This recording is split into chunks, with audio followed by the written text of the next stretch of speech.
मोबाइलबाटै स्थायी लेखा नम्बर अर्थात् प्यान दर्ता गर्न सुरुमा नागरिक एप खोल्नुहोस्। नागरिक एपबाट प्यान लिन तपाईले आफ्नो नागरिकता विवरण पुष्टि गर्नुपर्ने हुन्छ। त्यसका लागि नागरिकता लेखिएको स्थानमा थिच्नुहोस्। त्यसको नम्बर, जारी भएको जिल्ला, जन्ममिति र जारी भएको मिति उल्लेख गर्नुहोस् र अगाडि बढ्नुहोस्। तपाईले उल्लेख गरेको विवरण र गृह मन्त्रालयमा भएको विवरण मिलेको खण्डमा नागरिकता विवरण तत्कालै प्रमाणीकरण हुन्छ। यदि तपाईले यसअघि नागरिक एपमा खाता खोल्ने क्रममा नै नागरिकता विवरण भरिसक्नु भएको छ भने यो प्रक्रिया दोहोऱ्याइरहनु पर्दैन।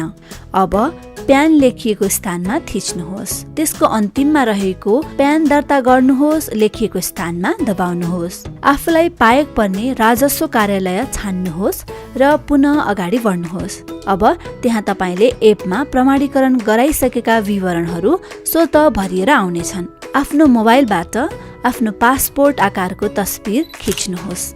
अब व्यक्तिगत विवरणको सुरुमा रहेको तस्बिरको संकेतमा थिचेर मोबाइलमा रहेको आफ्नो पासपोर्ट आकारको फोटो अपलोड गर्नुहोस्। फारममा छुटेका सबै विवरण थप्नुहोस् र गलत विवरण सच्याएर अगाडि बढ्नुहोस्।